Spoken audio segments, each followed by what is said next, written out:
Olá, estamos iniciando o Realidades, Direitos Humanos e Cidadania, o seu espaço privilegiado de críticas e debates sobre grandes temas sociais. Hoje a gente conversa sobre a questão da identidade negra no audiovisual. E para isso a gente convidou a Kemla Batista, que ela é pedagoga, e temos a presença também da Débora Brito, que é jornalista. E eu gostaria de iniciar perguntando para elas, né, Kemla, inicialmente, o que é uma youtuber, porque também nas referências dela, ela disse que é uma youtuber, né, que é um termo, pelo menos para mim, para algumas pessoas, não é tão novo, né, youtuber, né, alguém, e que trabalha com contação de histórias, né, afro-brasilidades, né? Que bonito isso, que eu fico imaginando assim, tentando as histórias que a gente conhece, essas histórias assim, Chapeuzinho Vermelho, bem branquinha, Branca de Neve, né, aí Harry Potter, essas coisas assim, então histórias africanas, né, provavelmente você traz isso, né, é isso? Pois é, primeiro é um prazer, uma felicidade estar aqui na TVU e estar aqui no programa falando um pouco, trocando um pouco de ideias com a Débora, com você, com todo o público. A primeira pergunta eu vou acabar respondendo é falando dessa coisa do youtuber, né? O fazedor do YouTube, a pessoa que cria conteúdo, que gera conteúdo audiovisual para as redes sociais, no caso, o YouTube, que se tornou uma grande alternativa à TV aberta, né? E até os canais a cabo, onde existe muita criação, muita coisa. Algumas coisas a gente entende que tem um conteúdo relevante, que agrega valores e traz conceitos interessantes, outros são mais dentro da categoria do entretenimento. Até o nosso telespectador, se colocar no YouTube lá, Realidades TVU, vai encontrar também o canal da TVU e vai encontrar também vários dos nossos programas que já passaram, vai encontrar lá no YouTube. E isso é um movimento, na verdade, até que muitas TVs, as públicas e até mesmo as grandes redes, né, que estão aí dominando a comunicação, elas estão acabando até fazendo esse movimento, né? Entendendo esse movimento da população, o movimento das pessoas, dessa nova comunicação. A questão da contação de histórias, do contador, da figura de contadora de histórias, surgiu há um tempo. Na verdade, a youtuber é muito recente, tão quão recente é esse fenômeno da internet. Mas a contadora de histórias precede mesmo, são um trabalho de 10 anos. Eu idealizei, eu criei o Caçando Histórias, que é uma iniciativa, que é um projeto de arte e educação para a diversidade. Não é só um projeto que já está aí, né, já existe. E através do Caçando Histórias, que tem vários braços, eu utilizo a literatura, a contação de histórias, eu escrevo também alguns contos. Então existe uma série de atividades atreladas, uma série de ações, inclusive uma ação em comunidades tradicionais de terreiro, em comunidades quilombolas, onde eu levo esses contos da tradição oral africana e afro-brasileira para essas crianças, né? E é muita tradição oral, né? Tem muita coisa tradição e tem muita coisa escrita também. Tem, agora já tem. Agora já tem, não posso nem dizer tão agora, porque acho que desde os anos 60 já existe a transcrição desses contos da tradição oral. A gente pensa no mestre Didi, que é um grande sacerdote baiano e artista plástico e escritor, que junto com a sua esposa, a Juana Elben, ele escreveu histórias e trouxe essa tradição dos terreiros para o universo da literatura. Eu posso colocar ele como a primeira pessoa, como expoente disso tudo. Ele que era uma pessoa, né, já faleceu, era uma pessoa de extremo conhecimento dos cultos ancestrais. Ele trazia toda essa base, esse referencial, esse conhecimento para o universo da literatura. Então, a partir dele, lógico, as coisas foram mudando, mas hoje a gente sabe que dentro do universo da literatura e da contação de histórias, existe uma hegemonia, como em vários setores, né? A gente entende que existe uma hegemonia dos contos clássicos, eurocêntricos, dessa tradição dos irmãos Grimm e tudo mais, que sim tem a sua relevância no ponto de vista histórico, mas a gente sabe que a importância que existe dessa tradição oral ser valorizada, ressignificada, recontada por nós mesmos, pessoas negras, é o grande encanto da história. Então, assim, essa ação que o Caçando Histórias propõe é integrar todas essas linguagens, a música, a dança, porque as narrativas para o povo africano ou para as nossas matrizes está na dança, está no alimento, está em todos os fazeres, né? Em tudo envolve a narração, o contar, o explicar, o dizer. Então isso é o que faz parte do alimento e trabalho. Uma riqueza cultural incrível, né? Dessas etnias, se a gente voltar para trás, né? Porque as pessoas às vezes pensam assim, não, o negro, né? Quantas etnias tem dentro desse negócio, gente? Você fala o branco, aí você fala o branco, não, você vai falar francês, você vai falar o outro, E aí, às vezes, o negro parece que não aparece isso. Quantas etnias tem dentro que vieram para o nosso país? E depois toda a mistura aqui, o caldo cultural, né, dessa afro-brasilidade que vai questão indígenas, os brancos. Exatamente. E tudo isso acaba ficando muito latente, muito presente no trabalho. Essa é uma trajetória minha que eu reuni a questão da educadora, da pessoa que pesquisa, que se interessa, da minha vivência religiosa. Sou pessoa de candomblé, sou EQED, né, que é um cargo sacerdotal dentro do candomblé. EQED, né? EQED. EQED, né? Ou ajoie, né, como pode. Tem várias nomenclaturas, Makota, ajoie, EQED. São mulheres, é um cargo feminino que é dado, que nos é dado a incumbência de cuidar dos orixás. Esse posto é como a mãe do orixá, aquela que cuida do orixá. Então, a gente não tem a possibilidade de incorporação, mas todo o outro processo, toda aquela espiritualidade a gente vive de uma outra forma, no zelar, no cuidar, no ensinar e ser porta-voz de orixá. Então, acho que além de ser uma responsabilidade muito grande, é um compromisso também com essa ancestralidade. E você falou mulher, dentro do seu conhecimento da dimensão mesmo religiosa, do que você conhece dentro da tradição afro, que é imensa, a participação da mulher é maior do que, por exemplo, na visão cristã. Sim. É maior? Não. É a questão do patriarcado, né? Não é tão patriarcal. Não. Isso. Na verdade, até alguns contos e algumas referências que a gente tem mostram a mulher criando o mundo, né? Então, para você ver como é que a visão é completa, a cosmovisão é totalmente diferente, né? A cosmovisão Nagô, Yorubá, até a cosmovisão Banto também, que são de povos que vieram para o Brasil na condição de escravizado, nesse holocausto que foi a escravidão no Brasil, é que a gente traz essa referência, como muda, né, o ponto de vista, a perspectiva é completamente diferente mesmo. É interessante, porque na tradição ocidental, a grosso modo, o patriarcado veio a partir do Neolítico, né? Mas antes disso havia politeísmo, matriarcados, várias formas de divindade feminina misturadas, né? Depois que nós... Mas temos a Débora aqui também, né? E que também está dentro do tema e que também tem um trabalho interessante, né? Que é ligado à produção de um... Até vou ler aqui porque é bem complicado o nome. Ixicãoe. É um documentário. Significa estamos juntos. Ixicãoe. Exatamente. Que língua é essa? É a língua xangana, que é uma das línguas faladas em Moçambique, na região sul de Moçambique, especificamente. Boa tarde a todos e todas, né, que estão acompanhando. Boa tarde, Marcelo. Esse documentário, né, Estamos Juntas, o significado dele, vem de uma experiência que eu tive em 2014, né, e de todo o processo de maturar e refletir, de como isso se transforma num produto audiovisual, enfim, num processo que eu estou propondo de construir um documentário sobre a reflexão sobre o que significa me entender enquanto uma mulher negra no mundo, um corpo de mulher negra no mundo, né? Enfim, sou uma pessoa negra, sou uma mulher negra que me descobri negra muito recentemente na história da minha vida. Me descobri negra já adulta. Eu cresci numa família que veio de um processo de embranquecimento, né? Que é uma ação do racismo para que as pessoas neguem a sua identidade, a coisa da demonização, né? Da negritude. Então, as pessoas da minha família se afirmam como brancas, como pardas. Elas não se veem politicamente, identitariamente como negras. E estar em Moçambique, viver em Moçambique em 2014, durante um intercâmbio na universidade, eu estudava jornalismo e tive a oportunidade de participar dessa pesquisa. Estar lá, entre outras mulheres negras, né, uma população que é mais de 98% negra, e aquelas pessoas que me viam também como mulher negra. Foi nessa coletividade, especialmente na relação com algumas mulheres dessa associação Ixicãoe, que eu pude conviver lá através da pesquisa que eu realizava, que eu me entendi, né? Eu fui acolhida, eu fui vista por elas, reconhecida por elas também como mulher negra. E de lá para cá eu venho pensando politicamente meu processo através do feminismo negro, através de outras coletividades de mulheres negras, mesmo de mulheres negras feministas aqui no Brasil, e venho pensando sobre isso, né? O quanto não se fala sobre esse processo que é interno, algo que mesmo com trajetórias diferentes, lugares distintos de onde viemos, de mulheres negras, existe um momento, e aí eu posso dizer isso porque tem sido empiricamente do processo de construção de diálogo, fundamentalmente a partir do diálogo, do encontro com outras mulheres negras, de compartilhar de como foi esse meu processo, de que todas nós temos um momento da vida em que entendemos.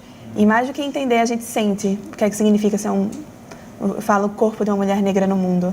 Porque no Brasil eu sentia o peso de ser uma mulher negra no mundo, mas não sabia que tinha um nome, o racismo, né? Na minha criação, na adolescência, infância. Então, eu não tinha um nome para dar para isso, porque eu não me entendia como mulher negra. O racismo não era algo possível para mim, porque eu era parda. Isso não acontece. E aí, encontrar essas outras mulheres, né? A equipe é formada só por mulheres negras, e tem sido esse processo de troca. E todas nós temos esse momento, apesar de algumas das mulheres da equipe serem de Salvador, de estarem em uma família afrocentrada, de candomblé, extremamente inseridas na dinâmica da consciência mesmo da negritude, do processo de negritude. Mesmo assim, todas nós compartilhamos esse sentimento. E é um filme para falar que é importante o que a gente sente, né? A gente percebeu que não há material audiovisual sobre isso, não há registros sensíveis sobre esse processo. E é mais do que falar sobre, necessariamente, os aspectos negativos que acompanham também esse processo, que é de reflexão, que é de autorreflexão, enfim, de uma investigação de si mesma, mas de fortalecimento. Já a construção do filme, desse encontro com as mulheres, tem sido de a gente se olhar e dizer, eu sinto que você sente. Tipo, a gente tá mais forte agora. E o filme fala pouco disso, né? Eu vou retornar a Moçambique com essa equipe agora de mulheres negras para reencontrar as mulheres que lá, com quem eu convivi lá, e reentrevistá-las para investigar esses sentidos de ser mulher negra. Que bonito. Que legal, muito legal. Kêmela e Débora, essas coisas que vocês estão trazendo aí, muito interessante. Vão pensando aí, que falou em filme, que filmes é interessante para as pessoas assistirem e conhecerem alguma coisa dessas questões que vocês vão estar falando, a questão negra, cultural, né? Vão pensando aí os livros também, para depois a gente trazer mais adiante. Tá? Mas eu quero trazer uma pesquisa aqui que foi feita em 2016, né, ligado à questão da representatividade, né, do negro no audiovisual, que é uma pesquisa que olhou os longa-metragens, né? Foram 142 longa-metragens em 2016, apenas 3 diretores negros. E de atores, 13% de negros, né, atores participando desses 142 longas brasileiros.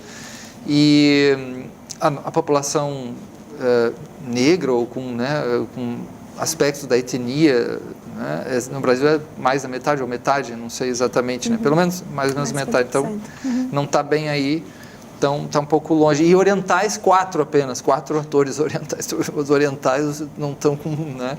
Então tem mais de fora ainda. E o negro também não é protagonista, em geral, é muito raro, né? Não tem um protagonismo, não é aquele... O mocinho é mais aquele cara mais afeito, né, branco, bonitinho assim, assado, meio Hollywood, meio assim, meio assado, né, que vai ser um cara, né.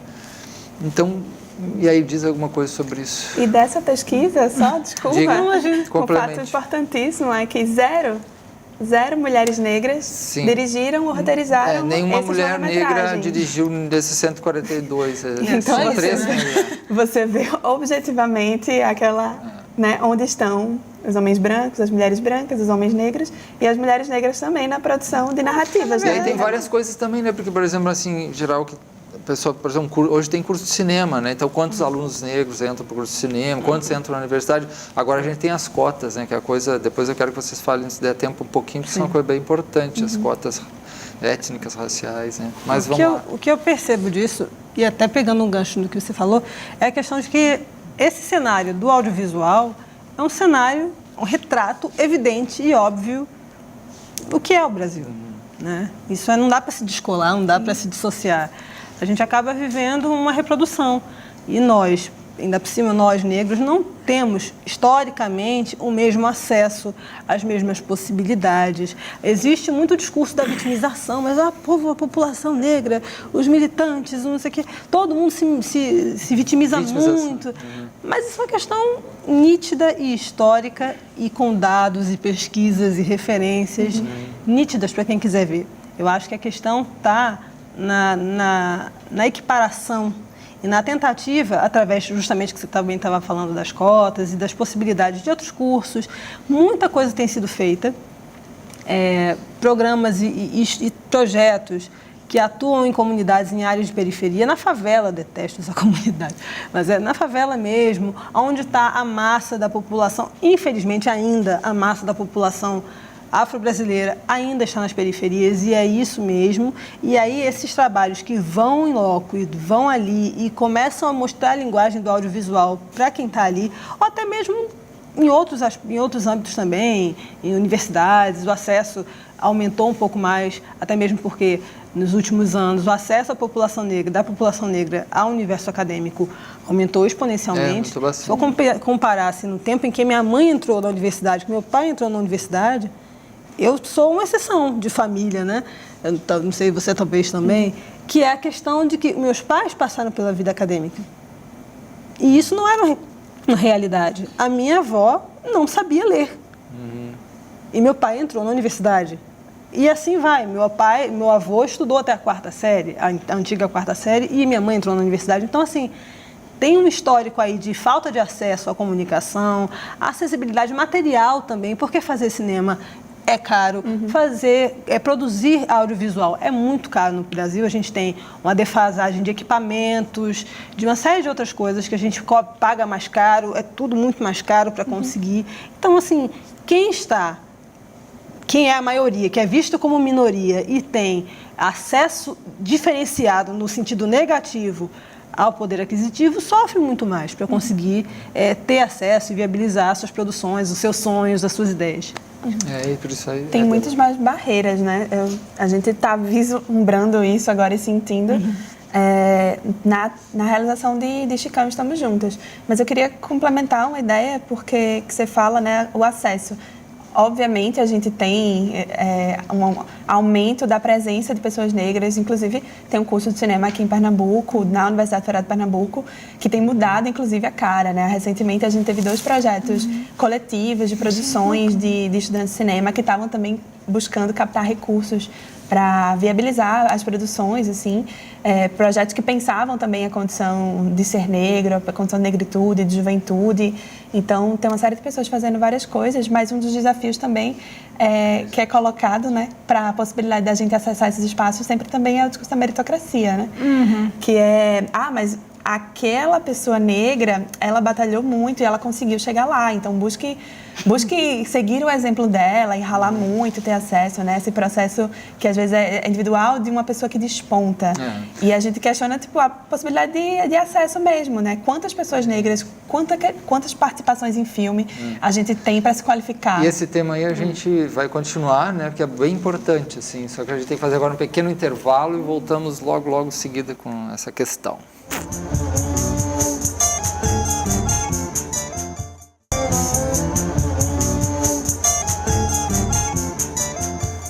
Nós estamos conversando hoje sobre a questão da identidade negra e o audiovisual. E temos aqui a Kemla Batista, que é pedagoga, e também a Débora Brito, que é jornalista. E a Débora falava para a gente da questão da meritocracia, da inserção mesmo, da dificuldade dessa inserção, né, da etnia negra nos projetos, né? Mas isso também, aos poucos, está mudando em alguns lugares. Como é que está isso? Está mudando, a gente tem mais pessoas negras estudando cinema, fazendo cinema, mas ainda existem vários desafios, né? Acho que um dos principais e que eu questiono sempre nas rodas de conversa, quando a gente vai discutir esse tema, é de quais são as possibilidades reais que estão sendo ofertadas aos profissionais, né, mesmo negros, e de produzir para colocar no seu currículo, né? Muitas vezes existe esse questionamento, mas as pessoas não têm tanta qualificação, não têm tanta experiência, mas quando é que a gente vai começar a dar oportunidade, né, para colocar as pessoas, para que elas tenham mais experiências? Você pega um currículo de uma pessoa que está fazendo cinema há cerca de 4 anos, 5 anos, e ela talvez tenha 2 páginas preenchidas, experiências que vão ser chamadas, são curtas, são médias, são várias experiências que, claro, isso soma no currículo de uma pessoa, mas quantas oportunidades estão sendo dadas para as pessoas negras produzirem seus currículos e estarem nas produções? E Chicão tem esse compromisso político também, que é de ter uma equipe fundamentalmente de pessoas negras, né? A gente teve apoio do Fundo de Cultura de Pernambuco, é algo que a gente colocou como compromisso mesmo, o Fundo de Cultura Política, de acho que 70% da equipe ser negra, né? Atualmente está 100%. Mas é um desafio, a gente tem dificuldade de encontrar mulheres negras que sejam técnicas de som, mulheres negras diretoras de fotografia, elas existem, claro, né? Mas para encontrá-las, e elas que estão fazendo seus filmes, correndo atrás, lutando bastante, porque a gente conseguiu acessar uma política pública, mas em outros lugares não tem. Na verdade, é um grande corre que as pessoas têm que fazer, assim, a gente tem que se juntar, realmente, tem que se aquilombar, como fala, né? Pegar na mão do outro, ir junto, entender como é que a gente... Que vem dos quilombos. A gente fez um programa muito legal aqui sobre a questão do surgimento dos quilombos, como é que funcionava isso no Brasil, o resgate dessa memória, né, a questão da terra. E aí, aquilombar é como se organizar no sentido dos direitos e de produzir coisas nessa direção. Sim, é isso, pensar, né? Só produzir, acho que é existir junto. Existir. Né? É até, tomando aqui um pouco de espaço, mas é fazer junto, existir junto, respirar. É uma coisa que está mais pautada no senso de comunidade, no senso comunitário dos povos africanos, originariamente, né? Que aí você vê, em áreas de periferia, você vê esse senso comunitário muito nítido, muito forte, você vê isso acontecendo e perceber essa necessidade de se aquilombar, de se reunir, de se fazer, é mais uma necessidade de autopreservação, né? Sim. Parece uma coisa, nossa, mas porque o que está se fazendo é dizimar o nosso povo, dizimar nossas tradições, os nossos saberes, pouco a pouco. Deixa eu colocar uma coisa que a nossa produção aqui fez, né, Débora e Leonardo, que é uma questão dos papéis que são, né, conferidos ao negro no audiovisual, seja também na televisão, no cinema, né? Aí diz aqui o lado negativo desses papéis, ela coloca assim o escravo, muitas vezes aquela mulata lasciva, a empregada doméstica, né, com certas características, o preto, assim, que diz aqui está escrito preto bobo, bobo. Me fala um pouquinho do termo preto também. O que vocês acham desse termo preto? Como é que é usado? Como é que não é usado? Porque é negro. Tem gente que não gosta de dizer negro, diz que é preto, outros que dizem não, ele é de cor. Vamos falar um pouco também dessa questão. Mas, enfim, o negro bobo, o ignorante que faz a gente rir e o lado mais negativo do bandido, às vezes também ser. E do lado positivo, o jogador de futebol, o sambista, aquele personagem que interpreta a exceção, um moço de família humilde que lutou muito e venceu na vida. Um pouco essa configuração que se encontra, como é que é isso aí? Eu queria falar um pouco sobre a questão que você citou aí da mulata lasciva, porque é um ponto bem delicado. Eu convivo muito com o universo, apesar de hoje estar morando aqui, mas eu vivo há muito tempo no Rio de Janeiro, então eu convivi intensamente nesse universo. Meu pai desfilou no Império Serrano, foi passista da escola. E que tem uma imagem muito construída no estrangeiro também, né? Da coisa da mulata, Rio de Janeiro, o samba, o futebol É pesadíssimo. E aí, da onde é que vem essa coisa do termo mulata? É uma coisa que hoje existem grupos de mulheres passistas, bailarinas, artistas, dançarinas do samba, que estão fazendo um processo inverso, fazendo justamente a desconstrução desse conceito da mulata, da mula. Não usando, né, mais híbrido, mulata, do híbrido, caso. Não mais. Evitando, até fazendo com que as emissoras de TV se retratem, fazendo movimentação mesmo na cidade. E isso é muito importante. Por isso eu queria enfatizar isso, que a figura da mulher que dança, que antigamente era a pastora, que era a mulher mais bonita daquela comunidade, ela que representava a beleza daquele povo, ela que representava a melhor dança, a sensualidade, não passava pela sensualidade. Não passava. Passava pelo talento, pela habilidade, pela capacidade. E algumas das danças, aí eu vou falar pela minha outra formação, que é de dança, eu estudei dança na UFRJ. A dança da mulher do samba é a dança que tem origem nos bailados, nos requebros, nos movimentos de alguns atos de danças do candomblé. Que legal, isso aí dá um programa. Não é massa? Porque é só questão da música, da arte, como que a gente não sabe de onde vem, né? E aí se você vai, mas ela está lá se quebrando. Existe, lógico, todo um novo passo, uma sensualização, uma mistura com o funk, com vários elementos. Mas vocês acham que isso é só um lado negativo, essa sensualidade? É isso tem que alguma coisa positiva? Mas aí que tá. Mas é que se transforma totalmente. Exatamente. É quando a indústria cultural se apropria de uma tradição, de uma coisa que vem de uma origem, que tem um fundamento, que tem uma explicação, que tem um sentido. E os tarados de plantão já vão... Aí nada contra vocês, meus amigos câmeras, mas alguns câmeras das TVs abertas vêm com aqueles ângulos ginecológicos na mulher. Ginecológico. A pessoa está fazendo o seu trabalho, está dançando. E aí, quem está por trás? Quem está dirigindo? Quem está montando aquela programação? Qual é a preocupação dela? Se aquela criança está assistindo, ela está vendo uma mulher completamente exposta. E daqui a pouco você vê a tela só sacudir na sua frente, você não vê mais nada, só aquela coisa. É uma coisa que eu falo com com muito... não vou dizer propriedade, mas com muito carinho, porque é um núcleo de pessoas. Eu nunca fui passista, nunca dancei dessa forma. Eu já trabalhei, pela minha experiência com dança, dentro do universo do carnaval. Existe uma indústria enlouquecida, enorme, gigantesca, que envolve várias coisas que eu não concordo, mas existe uma tradição por trás disso, existe um fazer, existem pessoas. E aí colocar a mulher nesse lugar do corpo que mexe, né, do bumbum que fala, e quando fala, é que está o problema. E aí, como é que você vai construir a identidade de uma criança, de uma menina negra, dessa forma? Sim. E aí, essa questão da música mesmo, você vê, às vezes, as crianças muito tenra idade, né, já imitando totalmente, assim, esse modelo adultocêntrico, né? Assim, porque aí, qual é a linguagem que a TV coloca? Qual é a imagem que aparece nos desfiles de carnaval? O que aparece, né? Até mesmo numa passista de frevo daqui, né?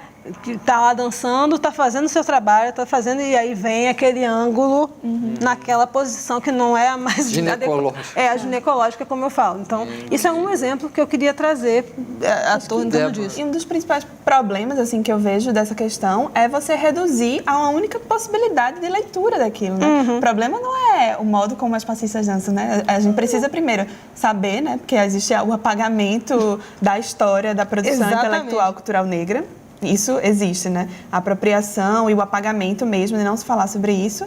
E, por outro lado, é isso, né? Reduzir a uma única leitura possível, que é a leitura da objetificação das mulheres. A televisão faz isso, a televisão aberta faz isso, né? Colocar dentro de um pacotinho, um produto, embalar para que isso possa vender. E aí isso vem com o silenciamento dessas mulheres. O que essas mulheres pensam? O que é que elas têm para falar dos outros 364 dias do ano que elas estão se preparando para entrar na avenida, né? Exatamente. Que elas vivem aquela dinâmica, elas vivem aquela relação. A gente vê pouquíssimo isso, assim. Eu tive a oportunidade de conversar com uma pessoa do Rio de Janeiro que estuda dança recentemente. Ela estuda danças afro-latinas. E ela faz a oficina de afro-funk. Ah, que legal. A Thaisa Machado, né? Conheço. Eu entrevistei ela. E é muito interessante perceber isso. Ela vai atrás da história dessas danças. Então, o problema não está em rebolar. Ela diz, inclusive, existe uma ciência do rebolado. Eu achei genial. Existe uma ciência do rebolado e a gente precisa entender isso. E não colocar uma etiqueta que ou é objetificação ou, por outro lado, vamos comercializar, mas é o lado descolado, o intelectual, o oba-oba de agora todo mundo vamos adorar o funk, mas, enfim, vamos também, por outro lado, tirar todo o sentido, o significado, de onde ele vem, quem são as pessoas que estão vivendo e produzindo isso também. Esses papéis isso a televisão, por exemplo, o próprio cinema se deu conta muito desses estereótipos muito fortes aqui que estão colocados, isso está sendo mudado. Por exemplo, agora a nossa produção também colocou aqui, tinha uma personagem chamada Adelaide no Zorra Total da Globo, né? Parece que alguns anos atrás saiu esse quadro, e que ela era uma negra assim, bem desdentada e tirava muito sarro dela, vivia com uma ratazana e tinha celular de última, ao mesmo tempo tinha um celular de última geração. Era um negócio assim bem estranho e aí era muita avacalhação e não sei o que vocês acham. Nada que a televisão brasileira, que a Globo especificamente, não tenha feito em outros momentos, em outras produções, né? Essa personagem era interpretada por um homem branco, pintado de preto, né? Ainda fazendo a prática do blackface, né? E extremamente problemático e já houve muita contestação, muita crítica a partir disso, porque chegou um momento, eu acho que ficou muito brutal, assim. E existe uma movimentação na internet, por exemplo, assim como Kemla, existem diversas outras blogueiras, meninas muito jovens também que eu acompanho e que falam sobre entretenimento, que falam sobre cultura, do que elas acessam. E existe um movimento muito forte, assim. Houve muita gente falando sobre, e é coisa de você pensar que é um vídeo de uma jovem menina de 21 anos que está comentando um programa como esse, tem mais de 1 milhão de visualizações. Então existe um impacto também e eles estão preocupados com o que eles podem ter retorno financeiro. Assim, eu não acredito que haja uma consciência, uma reparação com o que está sendo feito. Acho que existem outros modelos de continuar perpetuando essas ideias, né? A gente tem uma novela que se passa em Salvador, na Bahia, e que Eu não sei exatamente, mas, sei lá, mais 90% do elenco da novela é de pessoas brancas, e a Globo bateu o pé. Sabe, tem uma coisa... Agora é 2018. Eu digo que a novela é solteiro-caucasiana, né? Solteiro-caucasiana, porque ela... E se passa na Bahia. É em Salvador, mas os personagens principais e boa parte do núcleo de atores do elenco, assim, se a gente for contar o que tem de ator maravilhoso, ator e atriz maravilhoso no Brasil... No Brasil inteiro. Você não precisa pegar um baiano para fazer um baiano. Você não precisa pegar um pernambucano para fazer um pernambucano. Mas, sabe, aí fica aquela coisa. Aí, falando assim, pegando até o gancho, tem o programa, o Lázaro Ramos e a Thaís Araújo tem uma projeção muito grande. Tem um trabalho fantástico, formidável e tem conseguido movimentar muita coisa. E eles têm um programa também na TV aberta, acho que é Mr. Brau. E ele fala, ele coloca pessoas negras em papéis protagonistas, algumas discussões, alguns temas eles propõem, tal, dentro daquele contexto que é a Globo, né? Tentando mexer ali um pouquinho. Mas a gente entende que esse movimento dessa emissora, por exemplo, não é necessariamente, olha, nós como somos, né, nós nos redimimos e mudamos de perspectiva. É uma questão de mercado. O mercado, o universo do marketing, da publicidade, entendeu que o povo preto consome. Esse ponto aí, Camila, daquela pesquisa que a gente citou, tem uma outra pesquisa que fala que dos anúncios de publicidade, só 7% tem a presença de negros no anúncio de publicidade. Esse é um ponto também que merece alguma consideração. E no caso dos entrevistados, na área do jornalismo, na hora de entrevistar as pessoas especialistas, é bem difícil também aparecer algum negro sendo entrevistado. Como é que vocês veem isso? A gente acaba vendo, pelo menos eu consigo ver dessa forma, que é uma questão de mercado mesmo. Existe um entendimento de que, como o mercado LGBT, existe também um grande mercado em que, entendeu? Então, por isso, que legal, então vamos colocar um casal homoafetivo na nossa programação da nossa novela, nossa série, nosso negócio, justamente também e para esse público se sentir contemplado. E aí existe toda a política do merchandising, enfim, que aí é muito grande. E para a população negra, a mesma coisa, né? A gente, há muito tempo, deixou de não ser o público que compra, né? Existe uma ascensão, um processo de algumas mudanças nesse cenário, e aí a gente começa a consumir. A gente começa a consumir livro, a gente quer o creme que cuida do nosso cabelo, a gente quer a roupa que se adeque mais no nosso corpo, a gente quer isso, a gente quer aquilo outro, e eles precisam desse público, porque, poxa, somos mais de 50%, e eles vão e as TVs e os grandes conglomerados da comunicação vai, como é que a gente fala na gíria, né? Vai dar mole de perder esse filão de mercado? Jamais. Então, eu acho que esse posicionamento de ter mais pessoas negras em cena é fundamental, importante. Existem, sim, alguns pequenos avanços, porém, a gente precisa ser bem crítico com relação a isso, né? O que vocês vislumbram como uma coisa que poderia ser feita falando em termos de políticas afirmativas, né, em relação a essa inclusão, né, porque se trata de um processo, no fundo, processo histórico de inclusão, porque o nível de exclusão ele foi tão grande que deixou marcas muito profundas na nossa cultura. É um endividamento, na verdade. Até com uma visão sistêmica que a gente tem, vê um endividamento que existe na sociedade, um desequilíbrio nas relações, sistêmico mesmo. Como é que reparar um pouco esse endividamento com políticas afirmativas? A gente falou de cota no outro, mas aí voltando também para o foco da mídia, do audiovisual, tudo isso aí. Eu acho que quando a gente está falando, né, eu citei no último bloco da política de incentivo à cultura, né? No edital em que a gente escreveu o Chicão e o projeto documentário, já houve um super avanço. A política de cultura de incentivo à cultura aqui de Pernambuco tem 10 anos e houve um avanço que era a notificação, né? A gente tem um formulário para preencher de as participantes da equipe principal serem mulheres e mulheres negras. Então havia, eu não sei dizer se era uma pontuação diferenciada, mas existia um olhar para as produções de mulheres negras, na equipe principais dos projetos audiovisuais, para valorizar isso. Então, quando sai a lista de aprovação, por exemplo, dos projetos, tem nomes como o meu, como de Mariana, que é a produtora do documentário, do projeto, que são nomes que não estavam lá presentes, né? A gente tinha uma recorrência de nomes, historicamente, que acessam a política, que fazem cinema, que já se afirmaram nesse mercado, que é um mercado, e, assim como o meu, tiveram outros nomes novos. Nomes que aparecem, que surgem, pessoas que certamente estavam pensando, produzindo, desejando escrever projetos, desejando ter acesso a incentivo público para realizar e que agora tiveram oportunidade. Então, esse é um exemplo mínimo, né? Porque não é cota, ainda não é destinação de porcentagem específica, mas era apenas um olhar interessado para vamos olhar... Está mais sensível mais sensível para isso, porque a gente precisa que essas pessoas estejam participando. Então, você já vê uma mudança. Eu não sei percentualmente quanto que foi essa mudança, mas seria um dado interessantíssimo de levantar, assim, das últimas produções. O que é que uma mudança como essa, que está no processo de qualificar essa política de cultura, assim como o processo de interiorização, enfim, também para os povos indígenas, interessantíssimo. Tem mais até para os povos de terreiro também tem algumas pautas voltadas para isso dentro do edital. Da política, muito interessante, né? isso aí, né? A gente tem que continuar nessa direção desse importante tema. Nós vamos fazer um pequeno intervalo e voltamos logo, logo.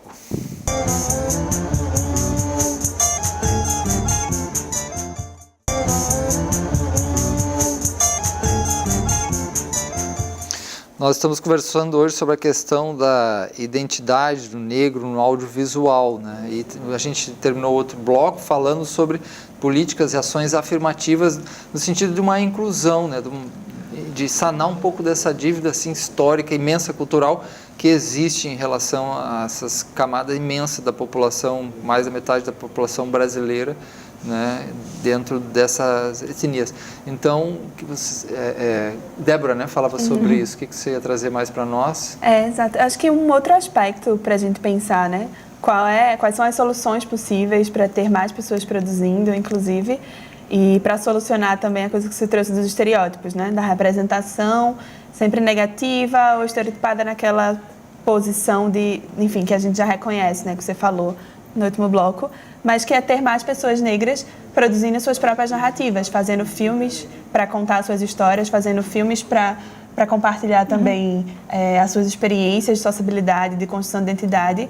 Então, a solução primeira, por exemplo, para a gente não ter reproduções do racismo, que esses estereótipos são fundamentalmente racistas, é ter pessoas negras também produzindo cinema, falando sobre si e falando também sobre outras coisas, né? Acho que um debate que a gente tem feito no audiovisual também, pensar, existe um debate sobre cinema negro, né? Quando a gente falava da coisa do aquilombado, se reunir, é também para pensar essa produção, para dar sentidos, sem querer encapsular, né? Mas a produção do cinema negro é a produção das pessoas negras que estão pensando no cinema, estão se juntando, estão refletindo e poder pensar junto sobre isso, né? E poder questionar, inclusive, essas narrativas que são feitas sobre nós. E vocês, no intervalo, a gente conversava um pouquinho aqui em off, né, sobre filmes também que vocês indicam para que a gente possa assistir, assim, dentro de um pouco desse tema, né? Vocês falaram aí quais mesmo? Tenda dos Milagres, o que mais? Sim. Tenda dos Milagres? Tenda dos Milagres é um filme clássico que reconta um livro do Jorge Amado e tal. Virou série para TV, mas o filme é diferente da linguagem da TV, por questões óbvias, e eu acho que vale muito a pena, nesse período em que a gente está vivendo, de intolerância religiosa, de racismo religioso, de uma série de questões que estão voltando, né? Coisas que nunca pararam de existir, situações que nunca deixaram de acontecer, mas que agora estão ganhando um novo peso, um novo fôlego, e esse filme acaba sendo um grande provocador de reflexões. Tenda dos Milagres, qual mais? Fundamental. Tem um filme também do Spike Lee, na verdade, tudo que o Spike Lee faz. Spike Lee, né? É um cineasta afro-americano, mas um filme que marcou muito para mim é o Do the Right Thing, que em português, Faça a Coisa Certa. E é um filme que mostra a realidade nua e crua e mostra como a gente pode se entender também como negro e quais são as nossas possibilidades de intervenção no mundo racista. É um filme com a linguagem, com a estética. Esse filme, eu acho que é uma aula para qualquer pessoa, preta, não preta, que queira entender e conhecer um pouco mais do olhar afrocentrado, num olhar que pensa valores civilizatórios africanos. Você falando, me veio 3 filmes que eu vi que não esqueci, que é o Mandela, né? Que é a questão da África fundamental. O outro filme é o Biko, também na mesma direção, Biko, né? Biko, que é também a questão da África do Sul.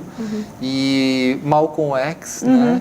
Luther King também. São filmes muito interessantes, né? Para ver um pouco dessa história. São mais norte-americanos, mas são muito interessantes. Só vou lembrar de mais um. Vou lembrar de mais um. Que é um filme que é o que aprendi com as minhas mais velhas. Vou falhar aqui com relação ao nome da autora, da cineasta que produziu, mas é um filme produzido por uma mulher negra e é o filme da Bahia que conta um pouco da trajetória de aprendizado e do que se vive nas tradições de comunidades tradicionais de terreiro a partir do ponto de vista do olhar feminino. Então, é um filme muito interessante. Eu só vi alguns trechos, eu estou muito curiosa para ver, mas eu sei que é um filme que eu sugiro que as pessoas vão buscar, assim como eu também estou buscando. Então, fica no lugar da busca. E é interessante, você que falou essa questão da cultura negra, né, da cultura, é uma riqueza incomensurável, assim como outras culturas, mas é uma riqueza brasileira, afro-brasileira, incomensurável, né? E que é muito desconhecida, e quando alguns conhecem algumas coisas idiosincráticas, né, estereotipadas, ainda tem questão de racismo, de preconceito em cima disso. Ou seja, parece que as pessoas escolhem a pobreza mental quando conseguem ignorar essa riqueza, né? Mas mais filmes, você falou Travessia, né? Travessia, que é um curta-metragem de Safira Moreira. Ela, inclusive, é diretora de fotografia do projeto que eu estou construindo. Uma super parceira. Pensando assim um pouco dessa produção mais nova, de gente muito nova, assim, a idade próxima à minha, que está fazendo cinema. Tem o curta-metragem também Deus, de Vinícius Silva, ele é de São Paulo. Menina Incrível, é um filme genial, que é um documentário. E o mote do filme é que Deus é uma mulher negra e parte do dia a dia de uma mulher na periferia de São Paulo. Pô, você falou Deus, eu me lembrei, eu tinha 16 anos de idade, eu me lembro, eu entrei no seminário católico, eu queria ser padre com 16 anos de idade, e me caiu um livro na minha mão, se chamava Deus Negro, a capa toda preta, eu acho que o cara chamava Neymar de Barros, uma coisa assim, mas é Deus Negro, se procura, uma coisa tão intensa, ele falando dessa questão, é um livro dos anos 70, assim, acho que do início dos anos 70, assim, muito intenso, né? São poucas produções, assim, nessa, né? Mas eu acho que de uns tempos para cá começou... Que a gente tem acesso. E aí a rede social que você falou, que você é youtuber, né? Como é que é um pouco essa questão... Me explica um pouco mais o que faz o teu trabalho lá, o site e tal, a contação de histórias né? Afro-brasileiras. Então, o que acontece? Nas redes sociais a gente enxerga esse novo filão e essa nova possibilidade que viabiliza essa democratização de acesso, porque todo mundo pode usar um celular, pode usar um tablet ou qualquer outro equipamento mais acessível, de custo, mais barato, para poder viabilizar suas produções, as suas ideias e colocar o seu pensamento em rede para que todo mundo conheça. Era uma necessidade minha, como contadora de histórias, como educadora e também pela minha vivência no Sagrado do Candomblé, eu entendia que existia uma lacuna. Eu percebia que existiam muitos canais para a infância, muitas pessoas produzindo conteúdo audiovisual para crianças, mas que não considerava ou que não colocava a questão do negro como prioridade, em papéis socialmente valorizados, desmistificando conceitos, trazendo outros, apresentando esse universo que é para a criança negra, mas que é para todas as crianças. Afinal, por trabalhar muito tempo com educação infantil, eu percebi que a gente precisa trabalhar e falar de afro-brasilidade, de africanidade para todo mundo. Porque eu não quero que daqui mais na frente minha filha passe pelas coisas que eu passei. Eu tenho uma filha de 1 ano e, enfim, todas essas coisas foram acontecendo. Eu tinha acabado de ter minha filha e eu ainda estava, tipo, recém-parida, né, com 4 meses de pós-parto, e eu fiquei naquela ansiedade, não, eu estou fora do mercado de trabalho oficial, porque eu me retirei para me licenciar, e depois, na sequência, comecei a dar encaminhamento nos projetos e atividades de educação de histórias, e como prioridade mesmo, profissional, e aí eu entendi que esse filão existia, esse cenário existia, essa lacuna, é um buraco, assim, né? A gente vê muita coisa sendo produzida, mas a gente não tem. A gente tem Galinha Pintadinha, a gente tem Peppa, a gente tem várias animações, Mas no Brasil a gente tem uma escassez. Você encontra produções haitianas, você encontra coisas em Cuba, inclusive encontrei blackface em Cuba, fiquei arrasada. Mas isso é outro capítulo. Então, blackface. Fala aqui para o nosso telespectador o que é blackface, porque eu sei, mas a gente conhece rapidamente. Quando um artista, uma pessoa não negra utiliza de artifícios de maquiagem para se pôr negro. E quando isso acontece, você determina como blackface, a cara preta. Né? A pessoa pinta. Isso vem de muito tempo, desde o teatro. Se a gente for pensar historicamente, isso aí tem uma história longa. E aí, voltando... E tem um YouTube negro, Tem. Black YouTuber, tem. Não é isso? Isso. Ano passado, o YouTube e o Google, na verdade, ele começou a enxergar essa movimentação de vários realizadores, comunicadores, que eram ou publicitários, jornalistas, atrizes, pessoas que estavam ali querendo se expressar da mesma forma que eu queria.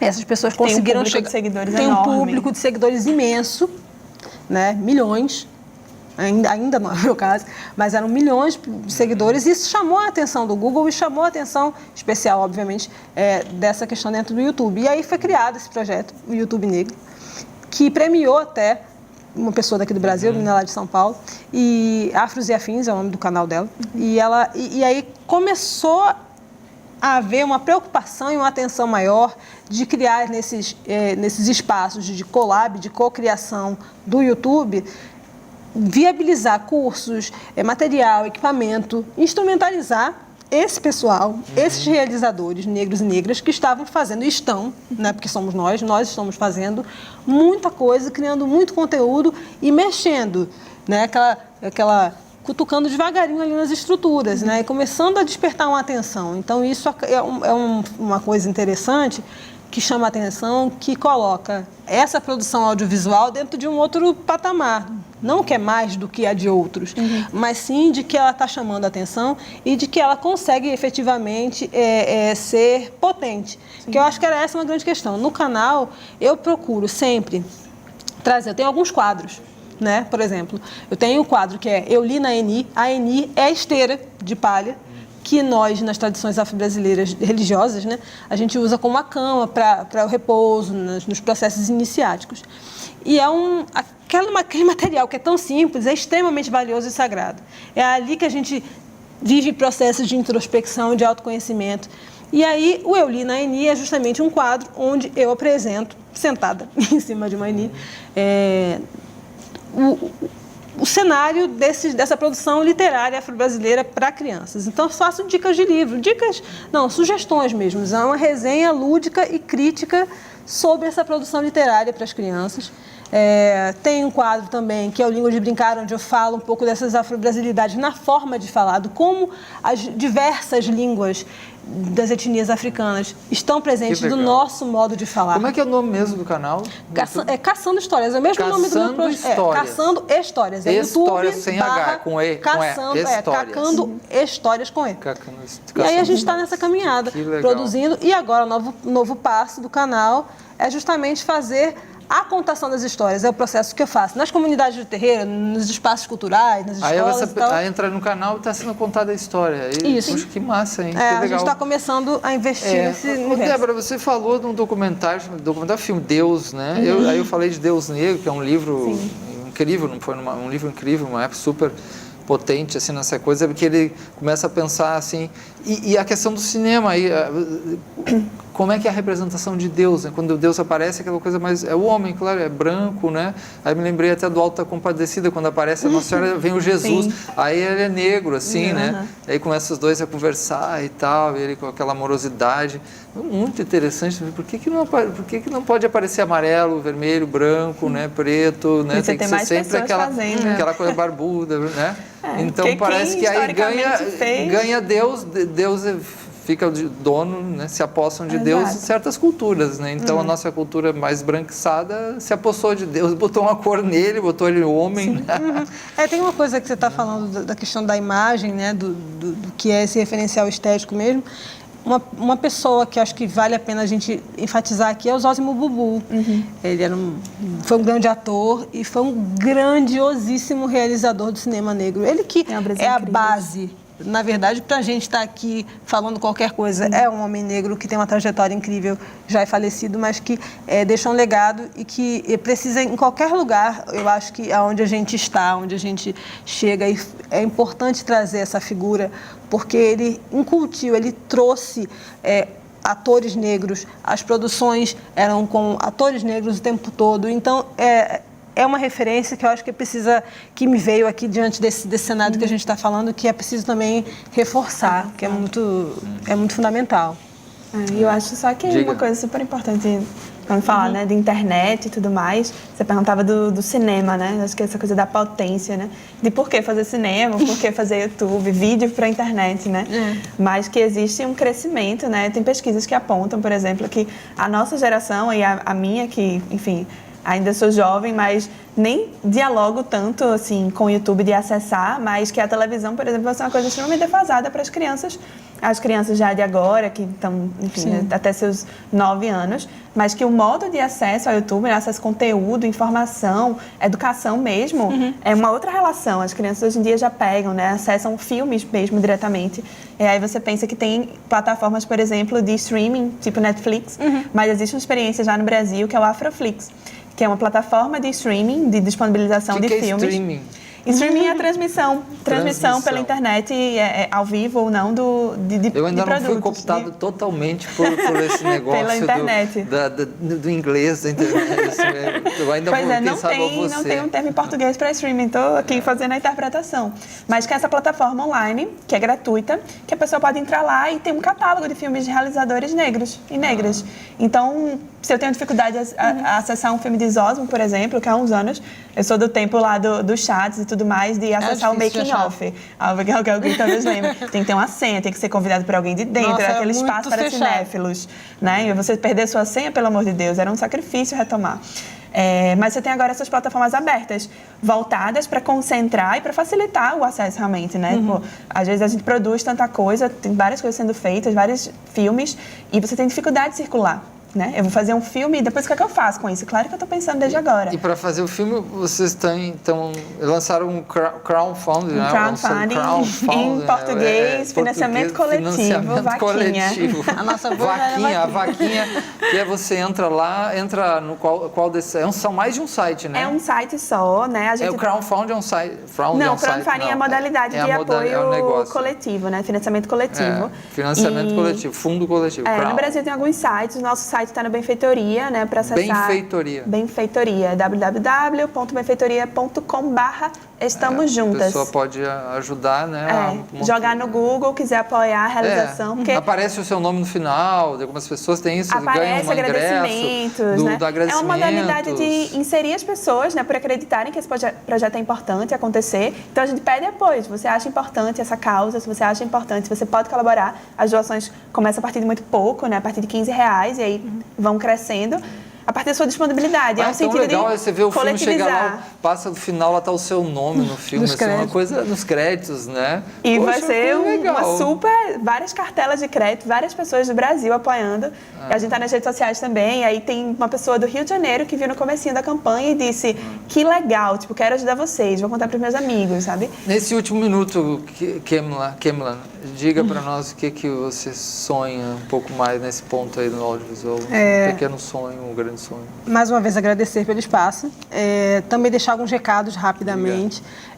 A gente está aqui em Pernambuco começando uma itinerância, é uma trajetória que a gente já faz há um tempo em algumas comunidades tradicionais e aqui a gente vai iniciar, já fizemos no terreiro Oxetalabi, que fica em Paulista, agora nós estamos caminhando, indo para a Casa Xambá, o Centro Cultural da Xambá, que fica em Olinda, é uma casa que tem uma tradição, uma história muito importante. A gente vai fazer um trabalho efetivo com crianças dentro daquela comunidade, daquele que é um quilombo urbano reconhecido pelo IFAM, então é importante. E também dentro dessa lógica da colaboração, contando também com o apoio não governamental, mas sim das pessoas para viabilizar as coisas. Então, nesse momento, a gente está vivendo essa fase de abertura de possibilidades. Então, quem quiser conhecer mais, é só seguir lá no Instagram, no Facebook e no próprio canal. Legal. Só Caçando Histórias. Gente, temos que encerrar uma aula dessas duas hoje, muito bom, né?